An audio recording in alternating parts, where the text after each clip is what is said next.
So the next disease process we're going to be talking about is peptic ulcer disease. And just as a warning, we're getting into that phase of the course where the pictures that we show you guys to kind of visualize a lot of these disorders are going to start getting pretty gross. So be warned, gross pictures coming, especially when we get into musculoskeletal stuff for the next testing or for the next unit of content. So peptic ulcer disease, these are ulcers of the stomach or the upper GI system. So ulcerations, meaning that we have erosion of the lining of the stomach or duodenal tissue, so kind of just past the stomach, that can be either chronic or acute. So depending on how long patients have had this disease process going on. The problem here is we're destroying healthy tissue and exposing underlying tissues, which is going to cause symptoms for our patients. For acute ulcers, we have active cellular destruction, meaning our stomach lining, which is that protective layer, is no longer present, and we're into some of the underlying tissues, so our submucosa and then the stomach muscle, which are vascularized, and they're also highly sensitive to stomach acid. So they're not well adapted for that low pH environment. And then chronic ulcers, so once these have been opened for a while, scar tissue will actually form in here, which will mean that that area is constantly getting exposed to that stomach acid. Because once scar tissue kind of forms, it really does reduce our ability for that wound to heal appropriately. It's going to stay in that kind of state. So the reason patients get, so here's kind of a visualization. This is a section of duodenum that's been resected, and here's the ulcer right in here. That's a chronic ulcer. You can see that there's kind of like scar tissue, kind of that grayish stuff at the bottom. That one's been there for a while. That patient, I mean, you don't have part of your duodenum removed unless you're having really bad symptoms for a really long time. So this person was clearly having quite a bit of trouble with that ulcer for quite some time. The reason patients get these ulcers, peptic ulcers, is a couple different reasons. One, the most common one, is H. pylori infection. So this is a helicobacterium that burrows into the lining of the stomach or the duodenum, causing tissue damage, causing these ulcers. So it can be an actual infection, and that's the largest proportion of cases that we see for peptic ulcer disease. The other reason that we see peptic ulcer disease is exposure to agents or chemicals that cause damage to the lining of the stomach and the duodenum. Things like nursing school problems, alcohol and smoking. Stress can do this as well, so emotional responses. Coffee, sad for nurses and nursing students. And then medication use, specifically NSAIDs. People who use NSAIDs long term are very high risk for peptic ulcer disease because those medications are very caustic to the stomach lining. So we do need to look out for that long-term NSAID use. Couple different things we need. We can differentiate where the ulcer is based on the presentation of our patient. So peptic ulcer disease is kind of a broad category. It describes whether we have an ulcer in our gastric area, so the stomach, or a duodenal ulcer in the part after the stomach, in the duodenum, that first part, that first segment of our small intestine. So for gastric ulcers, the presentation of pain is very different than duodenal ulcers. Pain will start for gastric ulcers with introduction of food, right? Because when patients eat, they consume food, that stimulates stomach acid production. So pain is going to occur within a half hour to an hour of introduction of food. This can be while they're still eating. So eating may increase their pain experience. For patients with a duodenal ulcer, which are our most common type of ulcer, they're gonna have a very different presentation. They're gonna be well nourished, right? Because they're not gonna have a lot of that vomiting presentation. The pain isn't gonna cause them to have a reflux of their food. So they're gonna be well nourished. They're not gonna have a cachectic presentation, or they won't have kind of a subjective anorexia, like a fear of eating, but they're gonna have pain 2 to 3 hours after their meal. So the food's already been digested in their stomach and it's starting to move through the duodenum. So the duodenum is being exposed to that high acid content, partially digested food material. So eating food may actually decrease pain. They're not going to have pain while they're eating. It's going to be after they've eaten, long after they've eaten. Patients with a gastric ulcer, their pain will start usually while they're still eating, because most people eat over the period of like half an hour to an hour. Patients with a duodenal ulcer, it's going to take place after they've finished eating, like much later, because it is a 2 to 3 hour presentation after they've consumed all their food. So the symptoms for our assessment, the things we're looking for, if they have a duodenal ulcer, which is our most common presentation, it's 80% of all our cases, they're gonna have that intermittent dull pain. Again, the timing is the key thing here. 2 to 5 hours, 2 to 3 hours, 2 to 5 hours, significantly after they have eaten. They're gonna have heartburn. They often have pain overnight. So they're waking up after they've gone to sleep with pain in their stomach, because it's happening after they eat, not during. It's not triggered by the presence of food in the stomach. These symptoms are going to be relieved by eating again or taking antacids, right? Neutralizing that stomach acid is going to reduce their pain because they're not having that acid eat away at that small intestine material. This is a disease of exacerbation and remission. So there's going to be episodic kind of pattern to the pain that they have. Big problems we need to look out for: perforation, hemorrhage, and obstruction. So we want to make sure that there isn't, because there's tissue damage, the thing that goes along with tissue damage is inflammation. We don't want that inflammation to get so severe that it's actually obstructing movement of food through the bowel. We don't want that ulcer to get so deep that it actually puts a hole in the stomach or in the duodenum into the abdominal cavity, and we don't want it to bleed.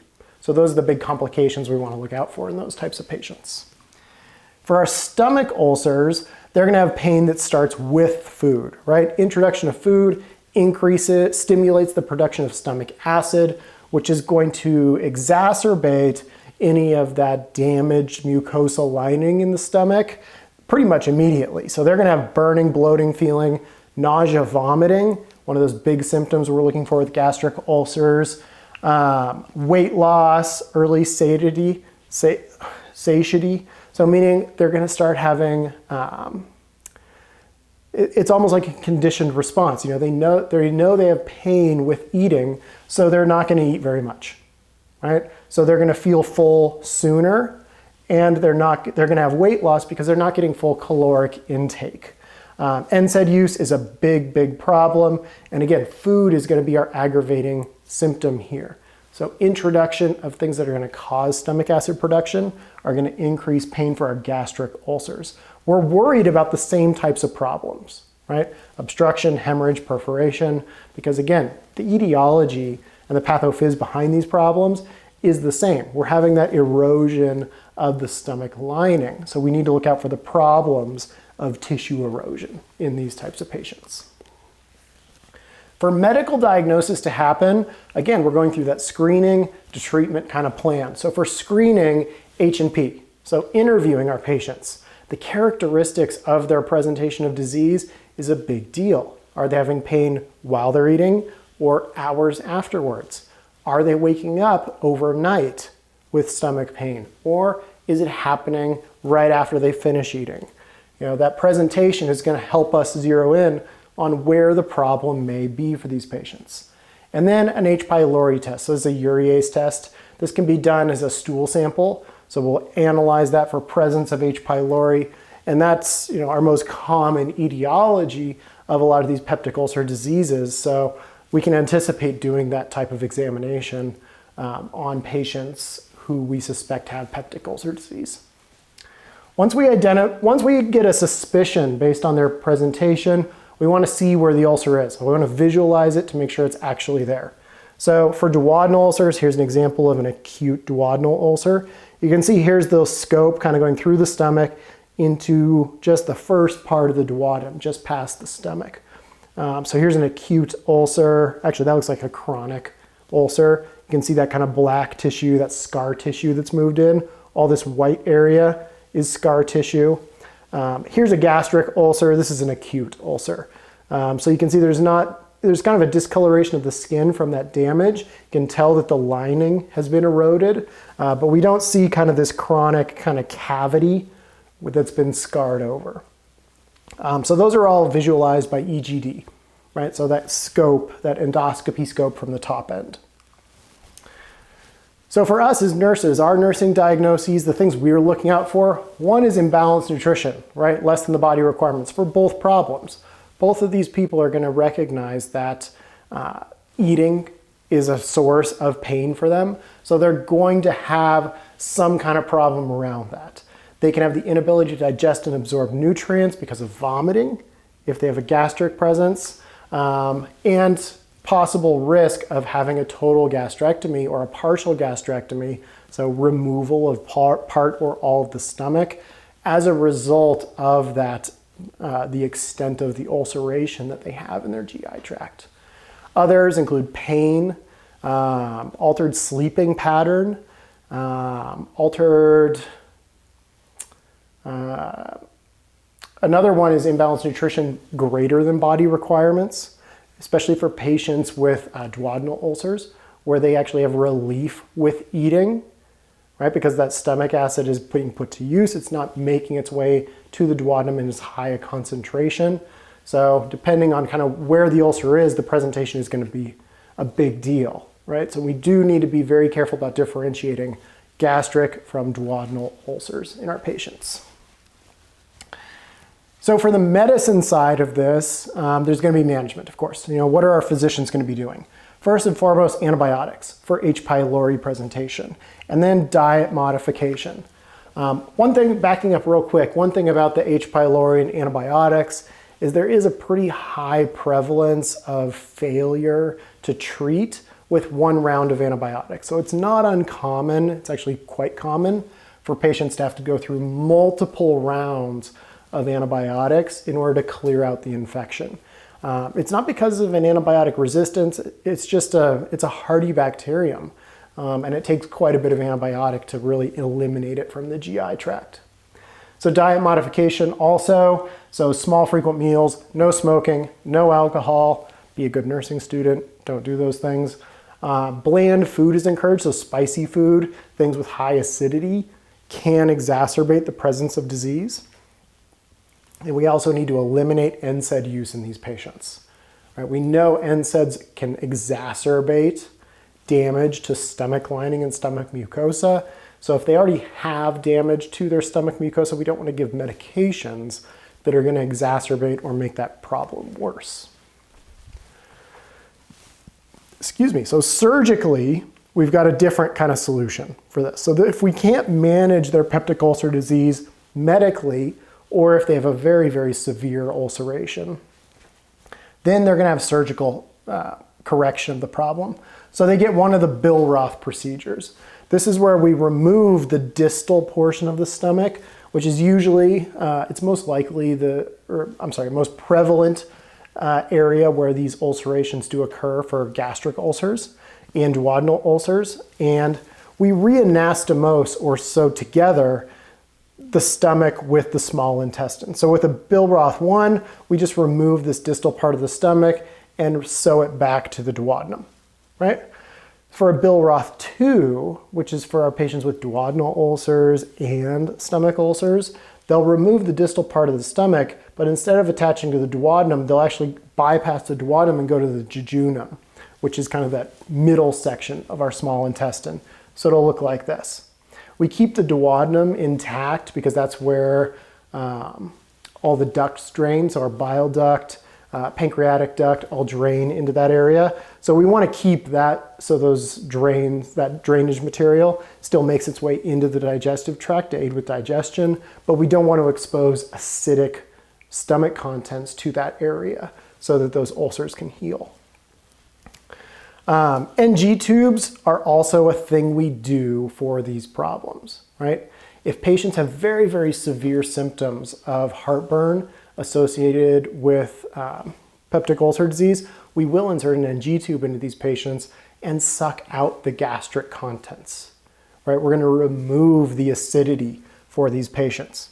So there should be output. We need to record the output, the amount of stomach acid that's being produced or being removed via that NG tube, and we want to look out for bleeding.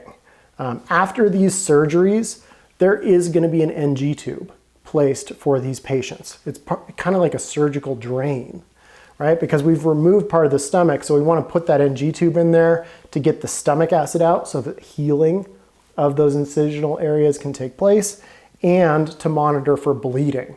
So we want to be very, very careful to maintain those NG tubes.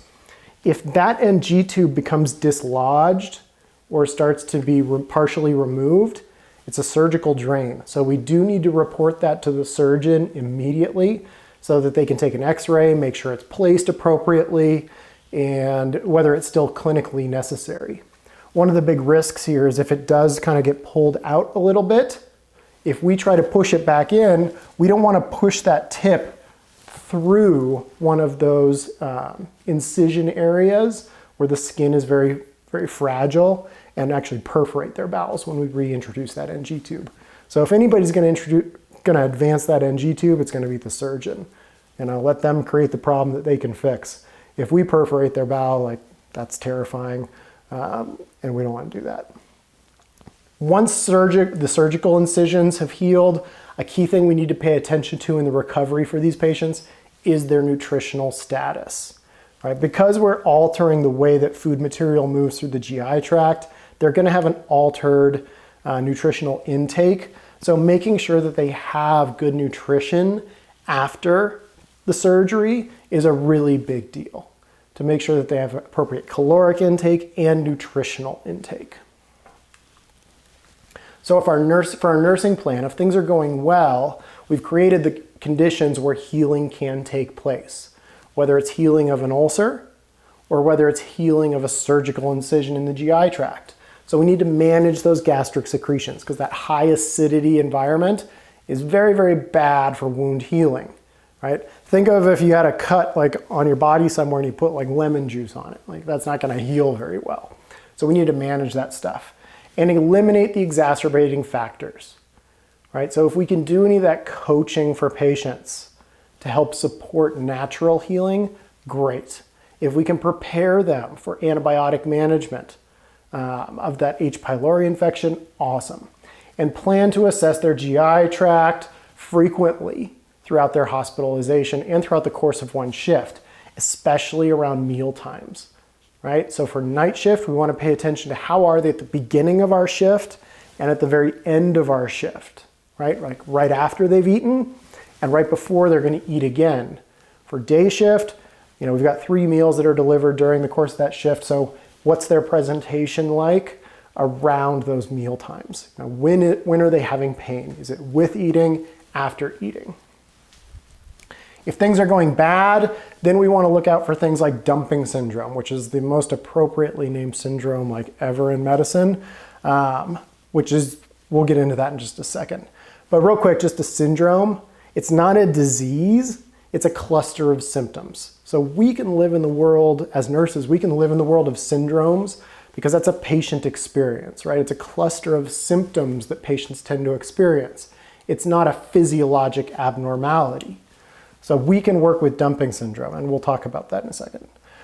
Perforation, if we have one of those ulcers that erodes fully through the stomach lining or the GI lining, then it starts opening up into the abdominal cavity, which is very, very bad. We don't want stomach contents going into our abdominal cavity. And hemorrhage, usually these two things go together. Once we have full perforation, usually that causes bleeding, and that's a medical emergency that we're going to talk about also. So first one, dumping syndrome, most appropriately named syndrome ever. So normally when patients eat, or when you eat, right, it takes about 6 to 12 hours for food material to go from your mouth to the toilet, right? For patients with dumping syndrome, these patients will have full motility through their GI tract in about 15 minutes, right? They're having a full-on sympathetic response. This is highly distressing for patients. So they're gonna have weakness, dizziness, diaphoresis, part of that kind of sympathetic response from that extremely rapid movement of food through the GI tract, right? So these patients, they're going to be very, very malnourished as a result of this, because with food movement that quickly, they're not getting anything out of what they're eating or drinking, right? So dehydration, malnutrition, big, big, big, big deal for these patients. We want to encourage high carb, high fluid content food items for these patients, because if it's going to go that quickly, let's get the most caloric and hydration we can out of what they're able to absorb.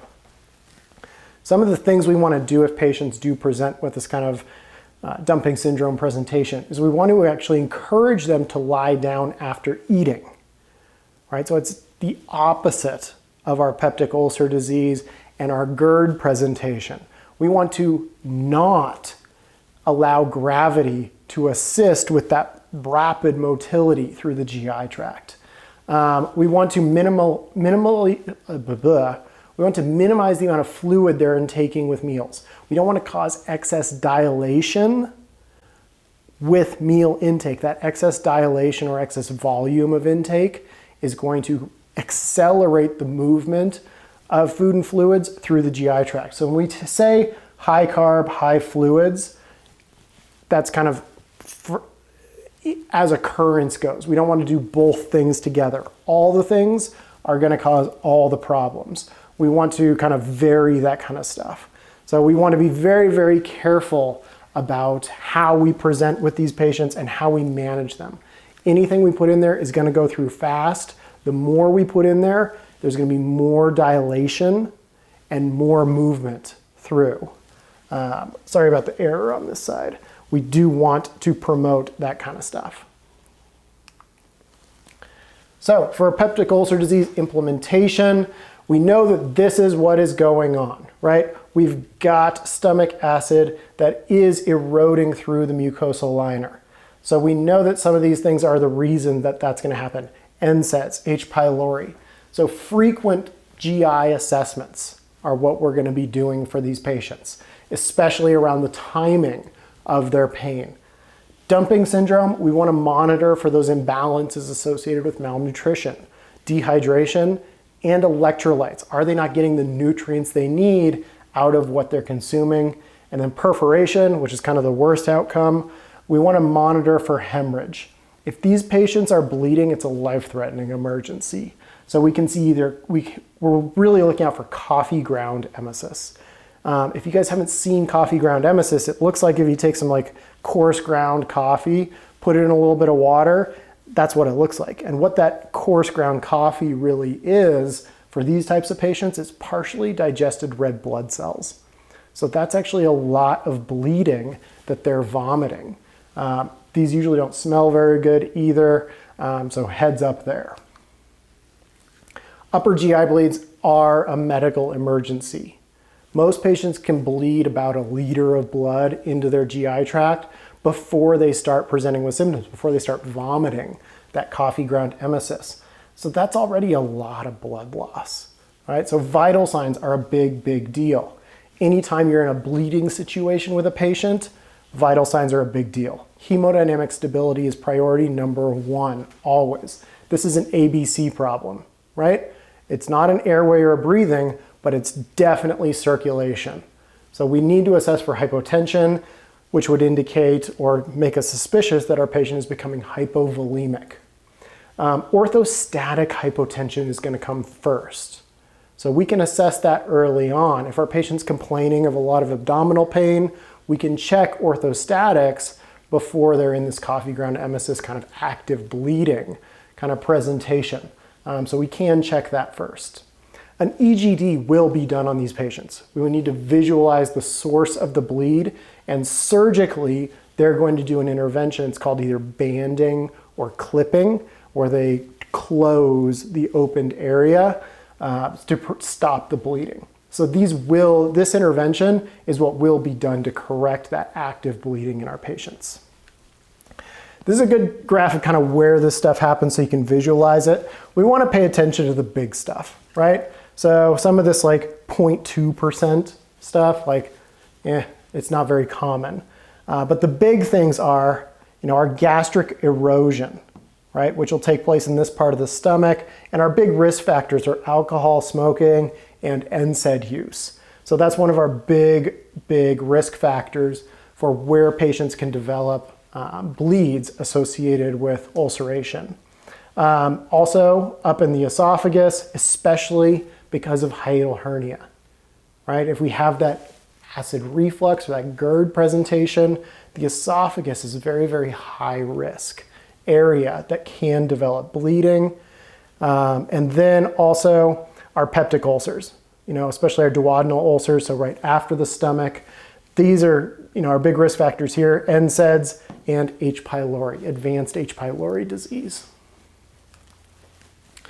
So for evaluation, we want to see management of the disease, management of symptoms, and physiologic injury by the least invasive means possible. So if we can handle this medically, all the better. We want to avoid that dumping syndrome, upper GI bleeds, and any surgical intervention unless it's absolutely necessary, any of those Billroth procedures. So we do need to balance medical versus surgical in our patients. We always want to do interventions and kind of manage our patients using the least invasive means before we dive into the most invasive.